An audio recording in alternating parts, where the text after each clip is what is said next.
Hey yop tout le monde, c'est le Bouzeux. J'espère que vous allez bien. On se retrouve pour une toute nouvelle vidéo. Une vidéo que pas mal de gens attendent. Pourquoi? Parce que vous savez, pendant le GP Explorer, pendant les entraînements qu'on a une fois par mois, moi je vlog l'ambiance, les cours, etc. la première journée. La journée où on roule, en fait, moi je vlog pas, je monte pas mes hotboards, je monte pas mes temps. Et du coup, il y en a plein qui me disent, mais Bouzy, t'en es où? Qu'est-ce qu'on peut attendre de toi? Est-ce que tu peux être 2e, 5e, 10e, 15e? Où t'es? Où t'en es? Eh ben les gars, dans cette vidéo, vous allez pouvoir en savoir un peu plus. Parce que on va tout simplement se comparer à Depiello, le pilote le meilleur du plateau, en tout cas pour l'instant. On sait jamais, il y a peut-être un Sylvain qui peut passer devant Depiello, machin, etc. On verra bien. Mais dans tous les cas, on va se comparer à Depiello qui a pour l'instant le meilleur temps de toutes les personnes présentes sur ce circuit avec un temps de 1:43.2. Et pour ma part, je suis, on va dire, 4e, peut-être 5e, parce que je sais que Prime, il a fait ses sessions de rattrapage et je crois qu'il a été meilleur. Je suis pas au courant, donc à voir, parce que je sais que Prime est pas dégueu, donc il y a moyen qu'il me batte. Mais du coup, moi qui dois être à peu près, ouais, 4e, entre le 3-4, en vrai, il y a peut-être moyen d'aller chercher un Prime un petit peu trop agressif qui vient taquiner un petit Sylvain Villebrequin. Moi, je me faufile comme ça, tu vois, ça peut se faire. Donc, je dirais pas non à un petit podium. Évidemment, ça va être compliqué, mais c'est peut-être possible. Et à tout moment, c'est moi qui me plante et je fais 20e et c'est un abandon et toute ma vie, je vais m'en vouloir. Voilà. Tout peut se passer, les gars. C'est ça qui est bien, c'est que tout peut se passer. Faut voir ça comme une phase éliminatoire de Coupe du Monde. C'est-à-dire qu'il n'y a pas de aller-retour. C'est un match aller. Que tu joues contre la Croatie, contre l'Allemagne ou contre l'Argentine, tout peut se passer. C'est ça qui est bon, l'adrénaline, les gars. Et la gestion du stress, pareil, la gestion du stress des pilotes. Là, les gars, les phases d'entraînement, il n'y a personne dans les tribunes, il n'y a personne, il n'y a pas ta famille, il n'y a pas ta femme, il n'y a pas tes enfants, il n'y a rien du tout. C'est-à-dire que t'es juste là, tu focuses sur toi-même. Mais là, le jour J, il va y avoir 40 000 personnes, 37 000 pour être un peu plus précis, 37 000 personnes qui vont nous regarder, etc. Je pense que la gestion du stress des pilotes peut faire qu'un pilote théoriquement meilleur sera moins bon. C'est ce que je veux dire? Donc, à voir, les gars, à voir comment ça va se passer. Mais comme je vous l'ai dit et je vous le répète, tout peut arriver. Du coup, je vous mets, moi, Depiello, je parle même pas, il n'y a même pas ma cam, je vous mets les deux on-board et vous allez voir un petit peu comment ça se passe. Voilà, un tour complet, un de mes meilleurs tours avec le meilleur tour de Depiello, ça part maintenant tout de suite.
Donc vous l'avez vu les gars, on peut voir il y a des fois des petites trajectoires qui sont pour moi un peu approximatives, des V-mini qui sont pas terribles du tout pour moi, Depiello, une petite erreur en sortie de virage à la fin qui peut lui coûter aussi une 42.9 pourquoi pas. Il y a pas mal de petits trucs qu'on va voir du coup maintenant parce que là on va réagir à moi et Depiello virage par virage pour voir comment lui les prend par rapport à moi, les points forts, les points faibles, même si je pense que du coup forcément vu qu'il me met plus d'une seconde au tour, je vais avoir plus de points faibles que lui, c'est normal. Après Depiello les gars, à savoir que c'est quelqu'un qui a un petit peu d'expérience dans la course automobile. Moi j'en ai, c'est vrai, un tout petit peu, mais lui en a un petit peu plus. Et surtout, bah lui il est passionné depuis très longtemps. Moi ça fait quoi? Ça fait 5-6 ans que je suis passionné d'automobile, donc c'est pas non plus énorme. Et lui, tout ce qui est théorie, bah l'avantage c'est qu'il connaît énormément de choses, tu vois. Il va s'y connaître un petit peu mieux, et ce qui fait que en course, il va sans doute évoluer plus vite. Vous voyez ce que je veux dire? Il va vite savoir se remettre en question, et du coup, bah être tout simplement meilleur. Dans tous les cas, les gars, je donnerai tout. Je donnerai tout le jour J et on verra bien. Allez, c'est parti. Donc là, on est... Alors, tous les virages, les... Attendez, je vais me mettre une image à côté parce que la honte. T'es vieux, il connaît tous les virages par cœur. Moi, je connais pas du tout les noms. Donc, la ligne de départ, elle est juste là. On fait comme ça. Après, il y a la Dunlop Curve, la Dunlop Chicane, la Chapelle, le musée, garage vert. Donc, je vous dirai les noms à chaque fois. Ce sera beaucoup plus simple. Allez, c'est parti. Let's go to react. Le passage sur la ligne. Donc là, la ligne est juste devant nous. On a un passage sur la ligne, pour moi, à 155 km/h. Un passage pour des pilotes de 154 km/h. Du coup, on peut le dire, on peut affirmer, je pense, que la sortie de virage était un petit peu meilleure pour moi que pour des pilotes. Parce que si j'arrive avec une vitesse d'1 km/h au-dessus sur la ligne, c'est que potentiellement, je suis mieux sorti que lui. Après, attendez, parce que l'image, est-ce que moi, je suis pas plus proche de ligne que lui? Voilà, à voir. Mais on va dire qu'on est à peu près similaire sur la sortie du dernier virage, qui est le raccordement. Passage sous le petit pont là, 182, 181. Oh bah putain, il va un petit peu plus vite. Ah, après j'ai... Ouais, peut-être que... Non, je sais pas. Donc là, l'objectif sur cette courbe Dunlop, c'est d'aller chercher le plus large possible. Alors moi... Wow! Coup de sifflet les gars, track limit. Alors là, mes 4 roues sont en dehors de la limite du circuit, c'est-à-dire que la ligne blanche, vous l'avez, elle est à droite. Et là, mes 4 roues sont à gauche de la ligne blanche. Donc là, c'est ciao Bouzy. Le temps, il ne compte pas, les qualifs, c'est ciao. Donc là, évidemment, bah là, faut pas que je fasse ce que je fais. L'avantage de prendre bien large, c'est que tu vas mettre moins de contraintes à la voiture, tu vas moins tourner le volant, et du coup, tu vas pouvoir emmener plus de vitesse. Du coup, on passe à la corde environ à 207 pour lui et 205 pour moi. Donc je prends plus large, mais je perds un peu plus de vitesse. Ouais, je sais pas, bref. On va dire qu'il a une voiture qui marche mieux. Complètement faux, les gars. Les gars, d'ailleurs, vu que moi, je suis pas un professionnel, s'il y en a qui s'y connaissent bien, n'hésitez vraiment pas, l'espace commentaire n'est pas là pour me défoncer la gueule, mais plus là, les gars, pour vraiment se soutenir. Voilà, donc n'hésitez pas à me dire ce qui va pas, là où je pourrais m'améliorer, là où je pourrais gagner du temps, n'hésitez pas. Ok, donc vu que la chicane Dunlop c'est gauche-droite, le mieux c'est de se placer le plus à droite possible. Donc là, des pilotes, en fait, il est mi-piste, il vient doucement se décaler à droite. En termes de freinage, donc voilà, vous voyez break et throttle, break c'est le frein. Donc dès que vous voyez qu'il y a du rouge, ça veut dire que ça freine, tu vois. Et le throttle c'est l'accélérateur. Donc dès que c'est vert, c'est que j'accélère. Moi, mon repère c'est cette petite ligne blanche là, tu vois, dès que je la passe, hop, je freine. Voilà, hop, j'ai du frein. Lui, on voit qu'il freine plus tard, tu vois. Donc là, il passe, il a toujours pas le frein dessus, il a toujours pas le frein. Et là, il a le frein. Waouh, lui, il freine vraiment plus tard. Et l'avantage de freiner plus tard, les gars, vous le savez, c'est que comme t'es plus longtemps à une grosse vitesse, bah tu gagnes du temps. Après, attention, ça veut pas dire que c'est bien. Parce qu'après, est-ce qu'il ressort mieux? C'est la question, tu vois. Est-ce que lui va mieux ressortir? Parce que si tu freines tard, ça se peut que du coup, tu rentres mal dans ton virage et que tu ressortes mal. Et une bonne sortie, on sait que c'est très important. Putain, je parle comme un prof de conduite, là, les gars. Waouh. Putain, j'ai l'impression que je suis moniteur, je suis instructeur. Ok, donc là, vu que je freine plus tôt, j'ai plus le temps d'aller inscrire la voiture. Là, est-ce que je suis dans les track limits? Même pas, en plus. Donc, je freine plutôt et en plus, je me prends un drapeau avertissement. Parce que là, on voit que mes 4 roues sont encore sorties dans la chicane. Lui, il est sur la ligne, donc je pense que c'est bon. Je pense que c'est carrément bon. Lui, en V-Mini... Attendez, la V-Mini, c'est très important dans les virages. C'est quoi ma V-Mini? Ma V-Mini, c'est 100 km/h. Lui, c'est 97. Tu vois, donc... Ok, il freine plus tard, mais sa V-Mini est un petit peu plus faible. 3 km/h. À voir. En comparaison, c'est quoi le mieux? Là, je remets direct plein gaz. Lui aussi. Voilà. Et là, est-ce qu'on ressort large? Non, moi, je suis bon parce que j'ai encore mes 2 roues de droite à l'extérieur de la ligne blanche. Et lui, pareil. Donc là, on ressort pareil. J'ai l'impression qu'en fait, le temps que j'ai perdu au freinage, je l'ai regagné en sortie parce que j'ai mieux négocié le virage. Est-ce que on peut le dire ou pas? Parce que lui, il a peut-être plus de Vmax. Il est à 131. Moi, je suis à 129. Mais et en vitesse, lui, il passe en... Moi, je passe en 4 ou en 3. Ah ouais, moi, je passe en 4. Lui, il passe en 3. Ça, c'est différent aussi. J'ai pas fait gaffe. Lui, il passe en 3. Moi, je me dis, je passe en 4. Est-ce que mettre la 3, pour moi, ça m'aurait pas permis encore de gagner plus de temps? Dans le sens où, en 3, quand je remets les gaz, bah, il y a plus de couple. Et du coup, potentiellement, plus de vitesse qui viennent directement. Je sais pas. Après, si je mets la 4, c'est aussi peut-être parce que je veux un peu moins de frein moteur. Parce que mettre la 3, je me dis, est-ce que j'aurais peut-être pas un peu trop de frein moteur? Je sais pas. À voir. Mais dans tous les cas, les gars, sur ce premier virage, on est à peu près pareil. Ok. Second virage. enfin troisième on va dire, le virage de la Chapelle, un virage hyper important. Et là je crois qu'on le prend totalement différemment, on en avait discuté rapidement. Donc là moi je suis sur le vibreur extérieur, lui aussi, donc là pareil, on est vraiment pareil, moi je suis en 5e, lui il est en 4e par contre. Lui il ne met pas de 5e, moi je mets une 5e, peut-être parce que du coup dans le virage d'avant lui il était en 3, bon en 4. En termes de vitesse on est pareil, 168, 168, on est vraiment pareil. Après moi je fais mon temps sur ma 3e session là où il faisait un temps un peu merdique, et lui sur sa 5e session là où il faisait un petit peu plus beau. Peut-être que ça joue un peu. Ok, donc là, moi, je vais plus chercher l'intérieur. Tu vois, là, je vais essayer d'aller mi-piste alors que lui, il reste bien large. Tu vois, il reste bien large. Il freine un peu plus tard. On le voit. On est toujours en 5e tous les deux. Mais lui, tu vois, est encore plus sur l'extérieur alors que moi, je suis un peu plus vers l'intérieur. Donc là, la trajectoire est différente. Mais je crois que dans ce virage, les gars, il y a plusieurs possibilités. Hop, là, je vais venir chercher la corde assez tôt. Tu vois, donc là, on voit comment on commence à voir les lignes vertes.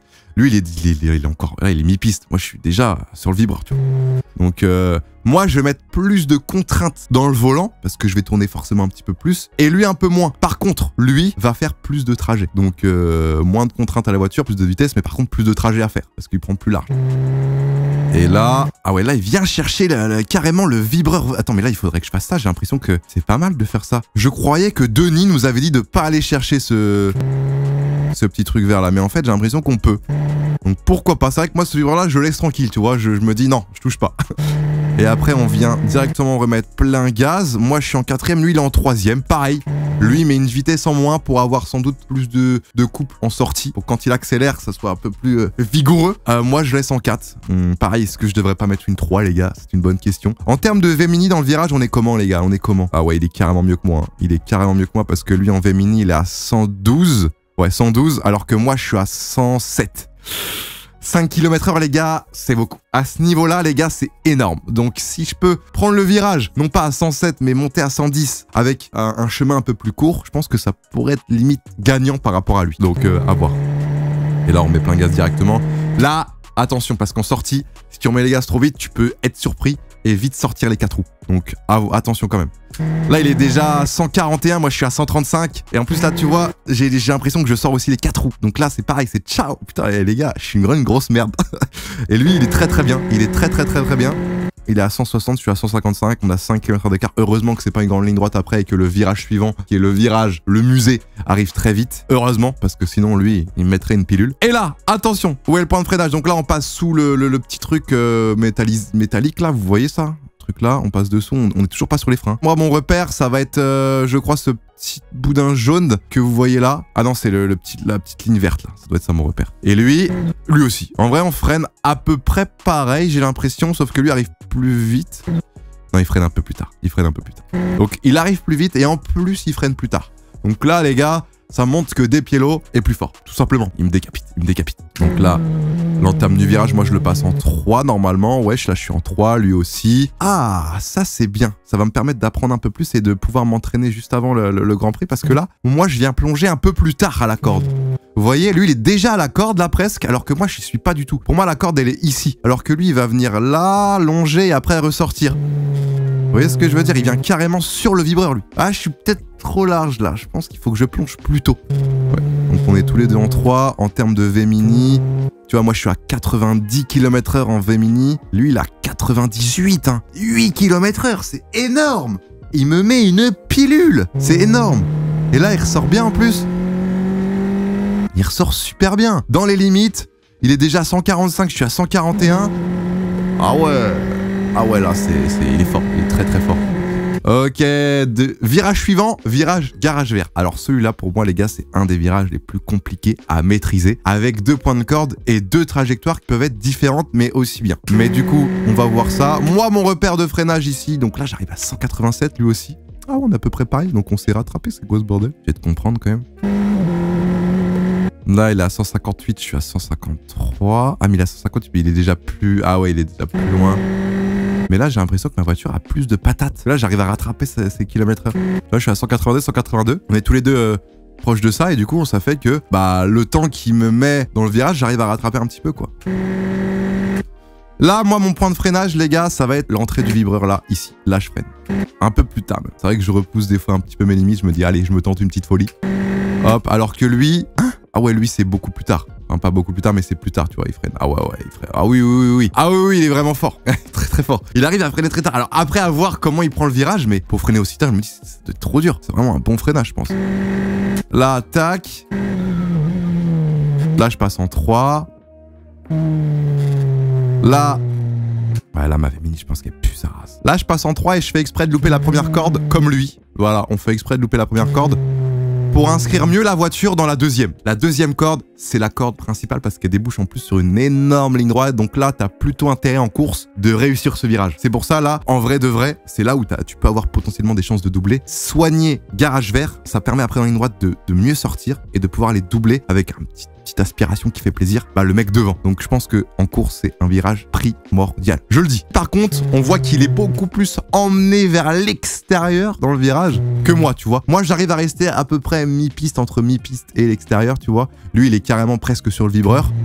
Donc il fait plus de trajet dans le virage. Mais bon, lui, je pense qu'il emmène quand même plus de vite. Ah non, il a 78 en V-Mini. 78 en V-Mini alors que moi, je suis à 81 en V-Mini. Donc en vrai de vrai, là-dessus, on doit se compenser, je pense. On doit se compenser à peu près. Et là, on voit sur la sortie, on se compense à peu près. Ouais, je pense que ce virage, tous les deux, on a moyen de faire mieux, ça c'est sûr. Mais là, on n'était pas dégueu. On n'était pas dégueu. Donc c'est cool. Par contre, il arrive à amener plus de vitesse. Non, il est à 194, pendant que moi, je suis à 191, donc un peu plus de vitesse. Ok. Donc sa sortie est peut-être un peu meilleure. 190, moi 197. Donc là, on arrive au panneau 100 mètres. On le voit tous les deux, il est à 201, je suis à 199. Il y a 2 km d'écart, ça va. C'est pas non plus énorme. Donc on est tous les deux en 6ème. Accélérateur à fond. Là, le point de freinage, moi, je vois www.lemandrive.fr. Je vous avoue, j'essaye de freiner dessous. C'est très compliqué, donc je freine un petit peu avant. Je pense que lui, ça doit être à peu près pareil. Je pense qu'il doit freiner un peu plus tard. Pareil, on voit en termes de pneus, 10 degrés d'écart. C'est énorme, je trouve, non? C'est pas énorme. Genre, est-ce que ces pneus, lui, sont pas beaucoup mieux que moi? Genre, ils adhèrent plus que les miens, non? Je suppose. Je suppute. Ok, bref, on y va. Qui freine avant? Oh bah là, moi, je suis déjà au frein. Ah ouais, les gars, ouais, j'ai pas de couilles. Là, je suis déjà au frein. Ici je freine, lui des pieds il est en mode bah qu'est-ce que tu fais Bouzy? Wow, porte tes couilles mec. Hey wow, on a des couilles, c'est fait pour ça. Lui il va venir, waouh ouais, il freine beaucoup plus tard, il va venir freiner vraiment presque dessous l'arche. C'est incroyable du coup, forcément vu qu'il freine beaucoup plus tard, il emmène plus de vitesse de base et voilà, top. Il arrive à 205 km/h avant de freiner, alors que moi j'arrive à 201 km/h et je freine. Et là dans le virage, attention là ça va être important, la V-Mini, elle est de combien? Les V-Mini, pour moi, elle est à 120 km/h, 121. Et lui, elle est à, pareil, 100... Oh, on a la même V-Mini. On a la même V-Mini alors qu'il freine 10 mètres plus tard. Donc là, les gars, il n'y a rien à dire. Despiello est large meilleur sur ce virage, qui est le virage chemin au bœuf. Despiello, carrément fort. Là, c'est là, il y a une grosse diff. Là, il y a une très grosse différence. Il y a une très grosse différence. Moi, je suis à la limite de couper. Là, on ressort. Il est à 164, je suis à 160. Est-ce qu'en termes de vitesse, il passe en 3, on passe en 4 tous les deux? On passe en 4 tous les deux. Ok. Et là, moi, je vais venir freiner où? Je vais venir freiner là. Lui, il n'a pas encore freiné. Il freine un petit peu plus tard aussi. Waouh. En vrai, c'est la différence entre un très bon pilote et un bon pilote. Admettons que lui, c'est un très bon et moi, un bon pilote. C'est des mini dixièmes grappillés à chaque virage. Ce qui fait que, au bout du compte, au bout du tour complet, on est à 1 seconde, voire 2 secondes au tour. Vous voyez ce que je veux dire? C'est pas forcément tout pareil. Il y a un virage, il y a 1 seconde, c'est 1 dixième par là, 0,5 dixième par là, 1 millième par là. C'est que des trucs grappillés comme ça qui fait que, du coup, t'arrives à 1 seconde. Le frein, on passe tous les deux la 3e. Alors, en termes de corde, ici, c'est un virage, donc, qui s'appelle comment? C'est le virage de... les S du garage bleu. Donc là, moi, je vais... Non, j'ai l'impression qu'on plonge pareil, sauf que lui, la corde, vous voyez, il la prend pas exactement. Tu vois, moi, je frotte la ligne blanche, lui, pas du tout. Il laisse une petite marge, mais par contre, on plonge vraiment au même moment. En termes de V-Mini, moi, je suis à 107, lui, il a 109. Il descend à 104, moi, je descends à 103. Donc on est à peu près pareil. Ici, par contre, la deuxième corde, qui est très importante, lui va beaucoup plus chercher le vibreur, alors que moi, je suis encore sur la ligne blanche. On est déjà accélérateur à fond. Ah, il m'a un petit peu plus tôt, ça joue à rien, l'accélérateur à fond. Il a un peu plus de vitesse. Là, le virage suivant, qui est pareil, c'est un autre S. C'est la deuxième partie du S du garage bleu. Là, la corde est aussi importante. On est en 3e encore. Là, on relâche l'accélérateur sans freiner. Très important, ne pas freiner ici. Donc, on relâche tous les deux l'accélérateur au même moment. Et on remet... Oh putain, mais c'est pareil! C'est pareil, les gars! Regardez, regardez le throttle. Regardez le throttle. Hop, on relâche au même moment. Et on reprend au même moment. Ah non, lui, il a déjà remis plein gaz alors que moi, je suis encore à la moitié. Mais c'est presque pareil, les gars, c'est beau. Alors moi, par contre, je vais venir beaucoup plus large, non? Ouais, je vais venir beaucoup plus large que lui, tu vois. Donc, je fais plus de trajets. Je fais plus de trajets. La V-Mini dans le virage, pour moi, elle est à 110. Pour lui, elle est à 117. Ah oui. Trop fort. Ah les gars, oui, bah, je peux pas rivaliser, c'est tout, c'est tout. Donc là, tac, on va venir dans le dernier virage qui est le raccordement, juste ici. Je pense qu'on a à peu près la même trajectoire. Le raccordement, il est pas si simple et en plus, il débouche sur, pareil, la ligne de départ. La ligne droite la plus longue du circuit. Donc, t'as plutôt intérêt, en course, à bien le prendre. C'est primordial, comme tout à l'heure. Donc là, moi, je suis sur le break, lui aussi. Attends, je freine. Les gars, je freine plus tard. Regardez, il est déjà sur le frein, là, des piélos, et moi, je suis pas encore sur le frein. Bon, alors là, le premier virage où je freine plus tard que lui. Donc là, je suis à 142, lui à 138. Waouh. Là, on prend la même. Là, on est exactement au même endroit, au même moment. Sauf que moi, je suis déjà à 91 alors que lui, il est à 97. Donc là, en termes de V-Mini, moi, je freine trop tôt. Enfin, moi, je freine trop, en fait. 80 km/h. Lui, il est à 86 minimum. Moi, je suis à 80 minimum. Donc, ok, je freine plus tard. Mais comme je freine plus fort, bah, j'ai moins de vitesse dans le virage. Ce qui fait qu'au final, c'est pareil. Même lui est un peu plus rentable. Donc, bon, je ferme ma gueule, en fait. Ici, là, on est large. On est bien. On est en troisième, ici, tac. En fait, faut voir le virage du raccordement comme un seul virage. C'est comme s'il y avait un seul virage avec 2 points de corde. Comme si c'était un U. Vous voyez, on fait un U en fait. La voiture fait vraiment un U, voire même un V, tu vois. C'est vraiment ça. Là, et après là, on remet les gaz. Alors attention, parce que ce vibreur, il y a eu pas mal de spin dans les entraînements sur ce vibreur, parce que bah, il est important, faut monter dessus, mais pas trop. Parce que la voiture est déstabilisée, et quand tu remets plein de gaz, après avoir une voiture déstabilisée, et ça spin. J'en ai fait les frais une fois, comme beaucoup. Et pareil, faut pas ressortir trop large non plus, parce que sinon t'es en dehors des tracks limites, et est-ce que moi ça va? Oui, moi ça va. Et des pieds là aussi. Donc ce qui fait que lui, il ressort, il est déjà à 123, moi je suis à 121, ça va. Là, ici, il est à 141, je suis à 140. Oh, au final, en sortie de virage, on s'en sort bien tous les deux. Donc c'est cool. Donc c'est cool et on arrive du coup à une différence autour. Donc lui il a une 43,2, moi je suis à une 45,1. On arrive à une différence d'une seconde 9 qui est quand même relativement énorme. On va pas se mytho. Donc qu'est-ce qu'on peut déduire de ça? C'est quoi le débrief? Bah moi pour ma part ça va être de soigner certaines trajectoires, de soigner la V-Mini dans certains virages, essayer d'emmener plus de vitesse dans le virage en ayant... Enfin, faut pas avoir peur. C'est vrai que la voiture, elle a du grip. La F4, elle a du grip, les gars, on le sait. Pour la faire décrocher, il faut vraiment y aller très très fort. Freiner un peu plus tard. Ça, les gars, c'est sûr que ça peut être cool, mais freiner plus tard et en plus emmener plus de vitesse dans le virage, attention quand même, ça peut me faire des spins, des têtes à queue. Et comme là, on n'a plus qu'une session d'entraînement avant le GP, est-ce que ça vaut le coup de prendre ce risque? Je sais pas. Mais dans tous les cas, je peux m'améliorer, ça c'est sûr. J'en prends de la graine et puis voilà. Rendez-vous le 8 octobre, très très vite du coup, pour cette course qui va être monumentalement belle, j'en suis sûr. Et puis voilà quoi les gars. Si on a des questions, n'hésitez pas, l'espace commentaire est aussi fait pour ça. J'essaierai de répondre à un maximum de questions. Les professionnels, les semi-pros qui ont des compétences dans ce domaine, à me dire aussi des petits conseils dans les commentaires. Comme je l'ai dit au début de vidéo, c'est aussi fait pour ça. Et puis nous, on se retrouve très vite pour une prochaine vidéo les gars. Je vous aime très fort. Ciao.